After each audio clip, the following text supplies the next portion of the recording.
That morning, nobody knew the gunpowder was designed to misfire. December 18th, 1777. The wind cut through Valley Forge like a blade through frozen flesh, carrying the scent of wood smoke and desperation. 8 soldiers from the 3rd Pennsylvania Regiment received orders that bore no official Continental Army seal. Orders to investigate reports of British supply lines hidden near American positions. Orders that came with muskets that felt different from regulation Brown Bess weapons and ammunition pouches that seemed lighter than standard issue. Moving through Pennsylvania countryside that had been secured by Continental forces, carrying supplies that didn't match anything in their training, toward coordinates that appeared on no military maps approved by General Washington's staff. The mission briefing had lasted exactly 7 minutes. Locate suspected British arms. Caches abandoned during their withdrawal from Philadelphia. Secure enemy munitions for Continental Army use. Test the reliability of captured British supplies against American equipment. Standard supply acquisition operations for an army that desperately needed every musket ball and pound of gunpowder it could acquire. Except nothing about this mission was standard, starting with the fact that their target coordinates were in territory that had been under Continental control for 4 months, not recently evacuated British positions. Sergeant First Class Benjamin Franklin Miller checked his compass and studied the frost-covered trail ahead. German immigrant from Pennsylvania, who had joined the Continental Army to fight for American independence and religious freedom. Expert in wilderness survival and reconnaissance from years farming the frontier, had volunteered for this assignment because he believed the intelligence reports about British supply depots, because he trusted his officers to provide accurate information about enemy activities, because he thought classified missions were classified to protect Continental operational security, not to hide activities that would shame people who had never shouldered muskets or endured the privations of Valley Forge. Corporal James Patrick O'Sullivan carried the ammunition testing equipment that had been modified with measuring instruments he didn't recognize. Irish immigrant from Boston, who spoke fluent English and understood commercial accounting, had enlisted to fight British tyranny after witnessing crown taxation destroy his family's business, wanted to establish American independence and prove that colonial forces could defeat professional European armies, had no idea that defeating British forces sometimes required activities that were indistinguishable from the commercial exploitation they were fighting to escape, that fighting tyranny sometimes meant discovering tyranny among those claiming to oppose it. The warehouse appeared through winter morning mist, like something that didn't belong in revolutionary Pennsylvania, not the crude British supply dumps that characterized most Crown military logistics operations. This was sophisticated commercial infrastructure, modern storage facilities designed for large-scale trade operations, wagon roads that connected to American merchant routes rather than British military supply lines, and most disturbing of all, smokestacks that were producing gunpowder components, despite reports that claimed all British munitions manufacturing in the region had been eliminated by Continental Army advances. Private First Class Samuel Adams Thompson raised his spyglass and studied the complex. Farm boy from Massachusetts, who had grown up around blacksmith operations and understood weapons manufacturing, expert marksman who could identify military targets from civilian commercial installations, natural scout who could distinguish enemy positions from friendly facilities. But nothing in his training had prepared him for what he was seeing through that spyglass. Buildings that were clearly designed for arms manufacturing and gunpowder production. Equipment that belonged in American armories, not British military facilities, and workers moving between buildings who weren't wearing British uniforms, weren't wearing Continental uniforms, were wearing civilian clothes that looked distinctly American. Sergeant William Penn Davis carried the explosives that were supposed to destroy British ammunition stockpiles. Quaker, convert from Pennsylvania, who had abandoned pacifism to fight for independence, had lost relatives to British military occupation and Hessian mercenary attacks, volunteered for dangerous missions because he believed eliminating British supplies would shorten the war and reduce American casualties, because he trusted that Continental forces were fighting for justice and self-determination, because he thought the explosives he carried would be used to eliminate weapons that threatened American liberty, not to destroy evidence of activities that Continental officials couldn't afford to acknowledge. The manufacturing complex was operational, not abandoned by withdrawing British forces, not captured by advancing Continental armies, not destroyed by artillery bombardment that intelligence claimed had eliminated all Crown military capabilities in the region.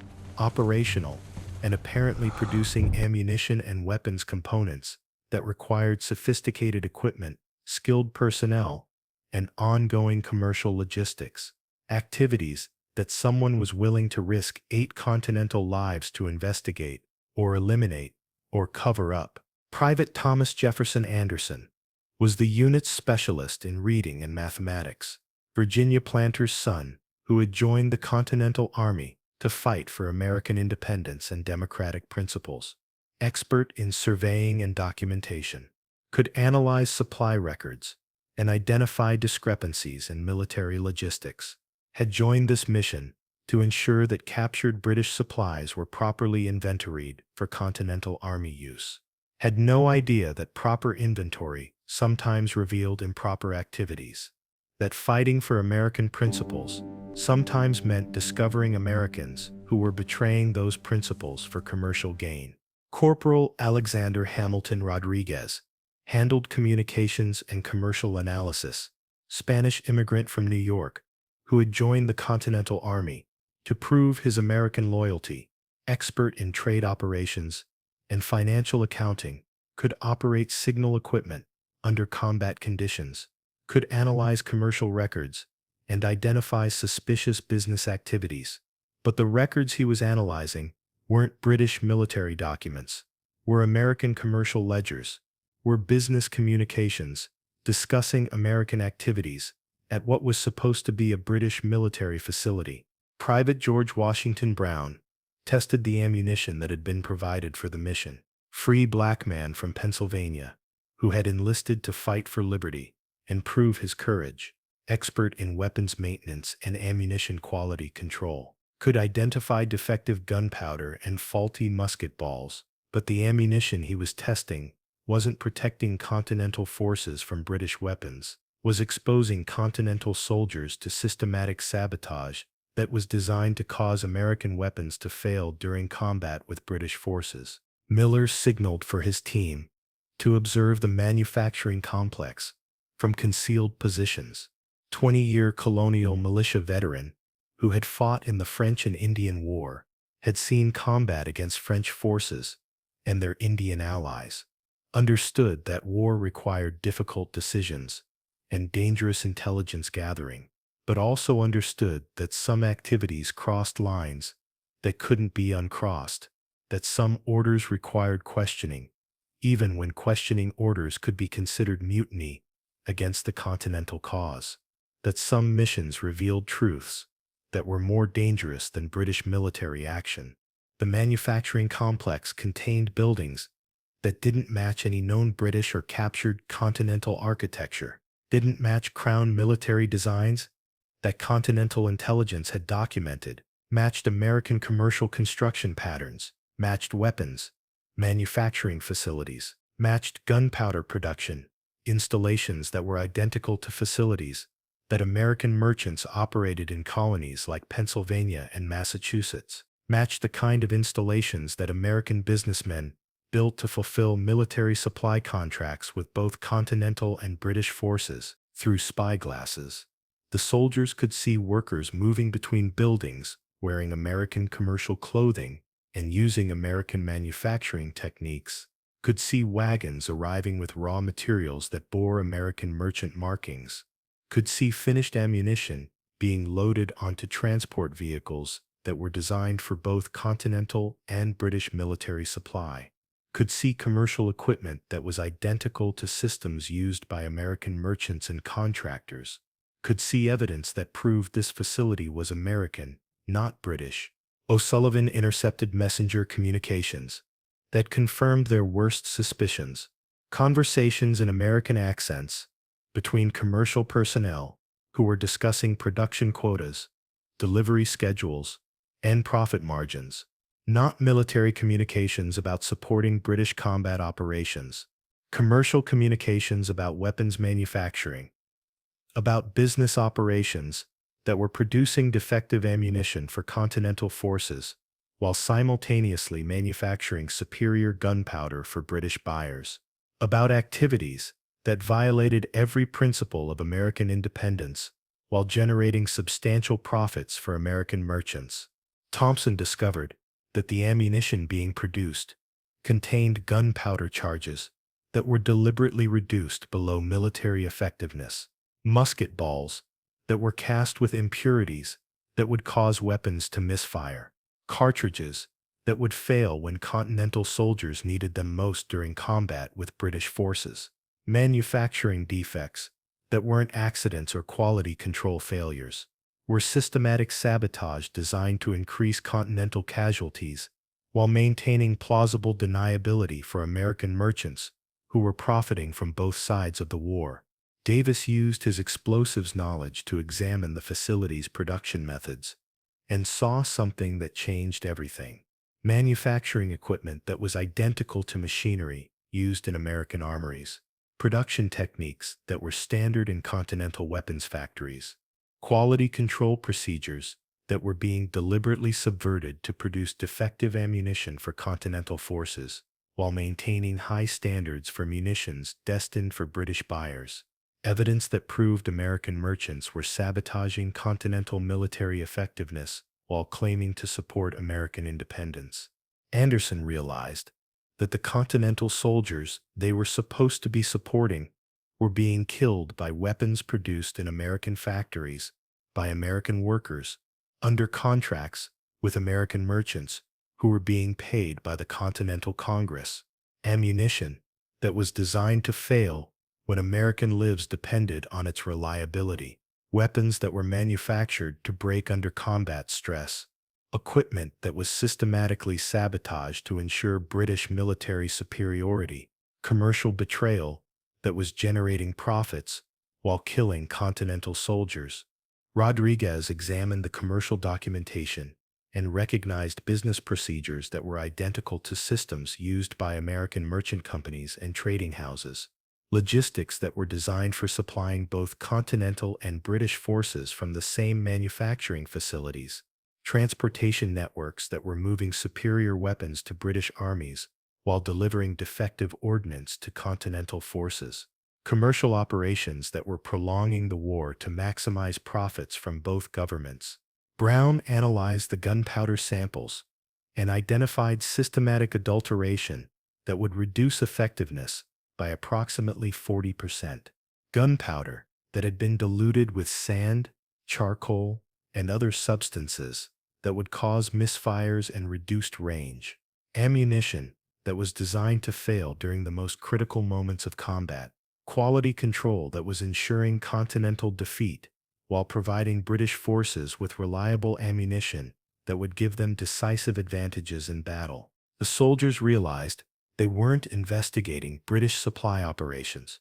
They were witnessing American commercial activities that were using the Revolutionary War as an opportunity to generate profits by sabotaging Continental military effectiveness while simultaneously supplying British forces with superior weapons, activities that were extending the war, increasing American casualties, and serving commercial interests rather than American independence. At 11:47 hours, warehouse security personnel discovered the Continental observation positions. Security personnel who weren't British soldiers or Hessian mercenaries were American private guards employed by American manufacturing companies who had orders to eliminate anyone who approached the facility without proper commercial authorization, who had been told that any military personnel in the area were British infiltrators attempting to steal American trade secrets, who had been given permission to use lethal force against Continental soldiers to protect American commercial activities that couldn't be acknowledged without destroying American merchant credibility. The firefight began with musket fire from positions that had been prepared specifically to eliminate military reconnaissance. Pennsylvania long rifles, operated by personnel who had been trained to counter Continental Army tactics, personnel who knew exactly how Continental infantry operated and exactly how to neutralize their capabilities, personnel who were killing Continental soldiers to protect American business interests that were generating American profits while sabotaging American independence. Miller ordered his team to take cover while returning fire with Brown Bess muskets that misfired after every third shot. Muskets that had been manufactured in the same facility they were observing. Muskets that had been deliberately sabotaged to fail during combat. Fighting American guards who were using superior weapons to eliminate Continental soldiers who had discovered American activities that were officially denied. O'Sullivan used his knowledge of Irish guerrilla warfare to outflank security positions that had been designed to counter British forces, not Continental infantry who understood irregular combat techniques.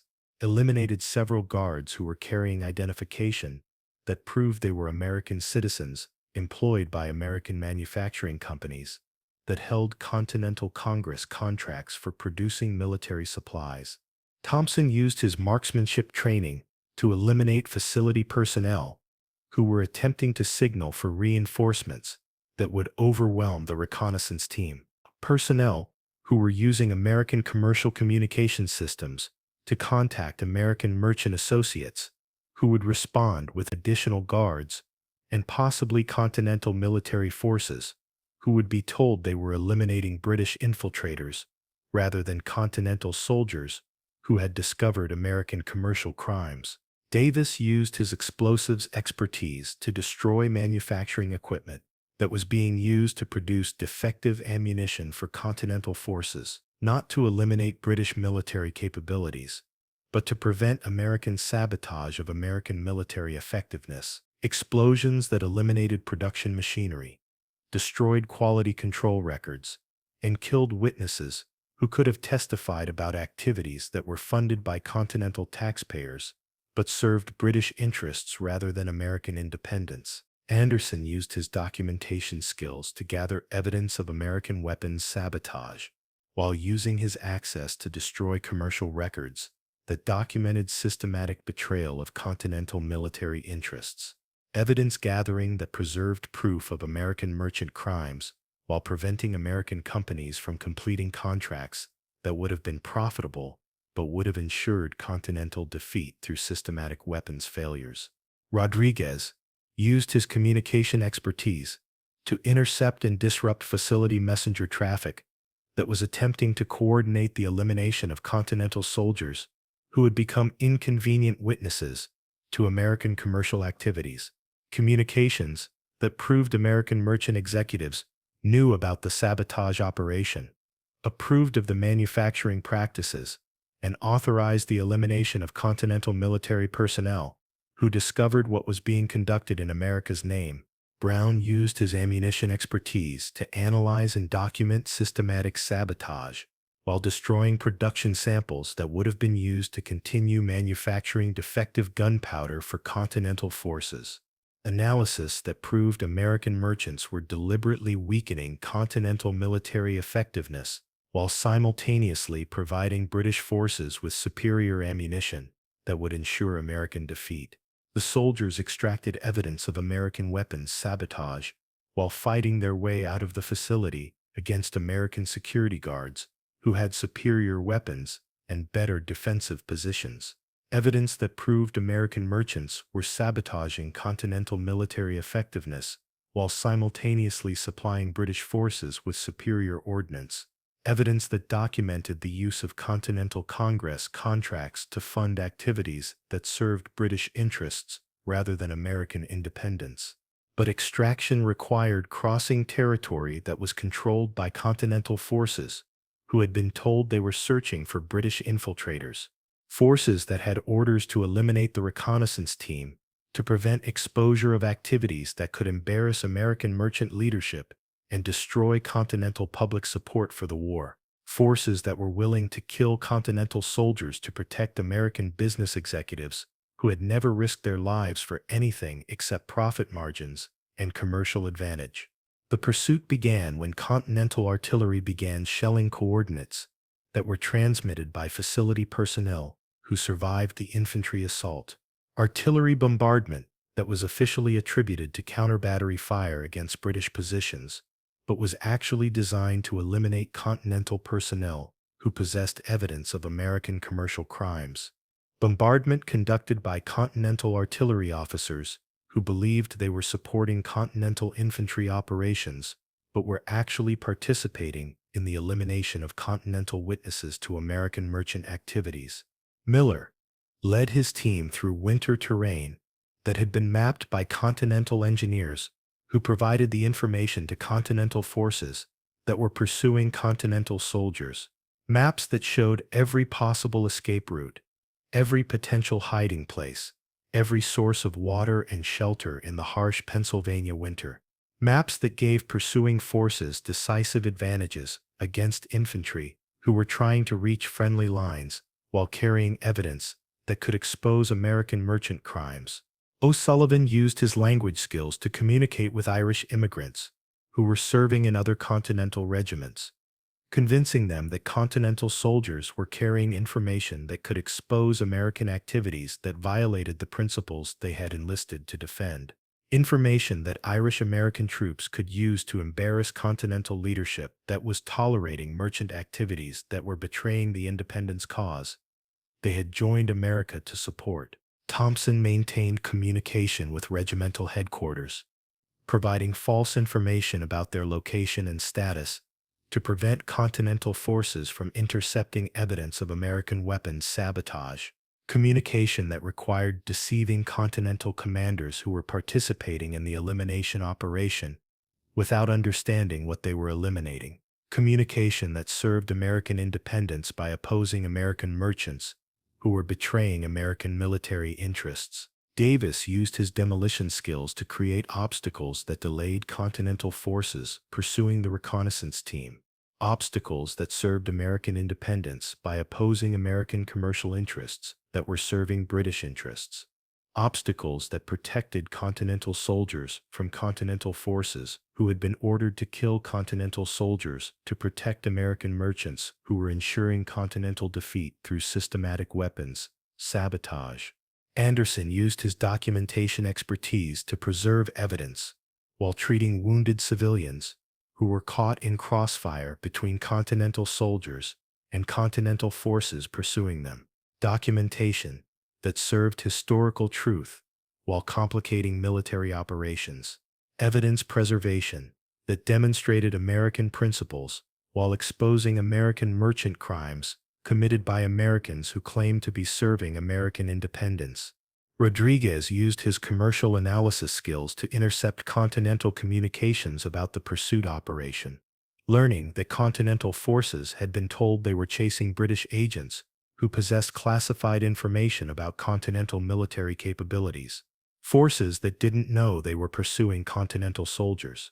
Forces that had been lied to by Continental officials who were using Continental military personnel to eliminate Continental evidence of American merchant crimes. Brown helped preserve ammunition samples while evacuating American workers who had witnessed the systematic sabotage and possessed first-hand knowledge of American merchant betrayal. Preservation that provided evidence while complicating escape operations. Evidence that demonstrated the scope of merchant crimes while endangering Continental personnel who were trying to expose those crimes. The chase continued for 6 days across winter terrain, where Continental and British forces were preparing for spring campaigns. Terrain where Continental soldiers were being pursued by Continental forces, while British armies were establishing winter quarters. Battlefield where the evidence they carried could change the outcome of the war by exposing the American merchant conspiracy that was ensuring British victory through systematic sabotage of Continental military effectiveness. Evidence carried by the soldiers proved that American merchants were systematically sabotaging Continental military effectiveness, while simultaneously supplying British forces with superior weapons and equipment. Sabotage that was generating substantial profits by selling weapons to both sides, while ensuring that Continental forces received defective ordnance that would fail during combat. Commercial betrayal that was prolonging the war, increasing American casualties, and serving British interests rather than American independence. The sabotage operation was part of a larger network that supplied weapons to both Continental and British forces, while ensuring the Continental forces could not achieve decisive victory against professional British armies. Commercial interests that profited from prolonged conflict rather than from American or British success. Manufacturing companies that were owned by American investors who were generating profits from both governments, while ensuring that the war would continue long enough to maximize their returns on investment. But the evidence also revealed that American merchants planned to expand the sabotage operations to include systematic elimination of Continental military leaders who were too effective at fighting British forces. Leaders whose success threatened to achieve American independence too quickly for commercial interests that required prolonged conflict to maximize profits from weapons sales to both sides. Continental officers who were being targeted for elimination by American agents who were disguising assassinations as British military action. The soldiers reached British lines on December 24, 1777. After evading Continental forces for 6 days while protecting evidence that documented systematic American merchant sabotage of Continental military effectiveness. Evidence that was immediately classified by British authorities who understood that exposing American merchant activities would validate British claims about American colonial corruption while potentially ending the profitable weapons trade that was ensuring British military advantages. The reconnaissance team was officially declared killed in action, presumed eliminated by British forces, while conducting operations behind enemy lines during the winter campaigns around Philadelphia. Their families were told they had died heroically serving American independence in the struggle against British tyranny. Their sacrifice was used to justify increased military spending and expanded weapons production contracts with the same American merchants who had been sabotaging Continental military effectiveness. But they didn't die in Pennsylvania. They lived as British prisoners who possessed evidence that could embarrass Continental leadership while potentially ending the war through exposure of American merchant corruption. Prisoners who were protected by British intelligence services that understood the value of evidence that could undermine American public support for independence, while revealing the commercial interests that were ensuring British victory through systematic sabotage. The weapons sabotage operation continued using different personnel and different security measures. The commercial activities continued using different manufacturing facilities and different cover stories. The profit generation continued using different methods and different justifications. American merchant crimes continued because American merchant criminals were never prosecuted, because American evidence was classified by American officials, because American witnesses were eliminated by American forces. This story ends here, but the sabotage doesn't end. It continues in factories that produce weapons for opposing sides of every conflict, conducted by merchants who profit from prolonged wars rather than from decisive victories, funded by government contracts that serve commercial interests rather than military objectives, supervised by officials who serve merchant shareholders rather than national interests, justified by patriotism that actually serves profit margins rather than national principles. 8 soldiers learned that the greatest threat to American independence comes from Americans who profit from preventing American independence. That the most effective way to destroy American principles is to claim you're defending them while systematically ensuring their defeat. That the only way to serve American independence is to oppose Americans who have captured American institutions and use them to serve British interests through commercial betrayal. The Revolutionary War became a business model for activities that had nothing to do with American independence or British imperial control, operations that were designed to generate profits for American merchants, rather than to achieve American military objectives. Operations that prolonged the war and increased casualties because ending the conflict would end the commercial opportunities that made the war valuable to people who viewed American suffering as business opportunity. The evidence preserved by 8 soldiers documented American merchant activities that influenced the duration and outcome of the Revolutionary War. Activities that were expanded as military spending increased. Activities that were refined through commercial innovation. Activities that were legitimized through legal frameworks that made war profiteering legal when conducted by American companies against American military interests. Activities that were eventually used in subsequent American wars, where similar patterns of weapons sabotage and commercial exploitation prolonged conflicts for profit.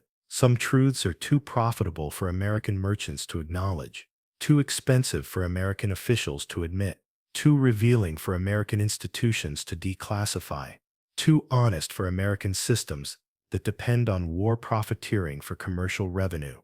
This is one of them. The truth that Continental soldiers died not to achieve American independence from British tyranny, but to protect American merchants from American independence that would have ended their profitable relationships with British commercial and military interests.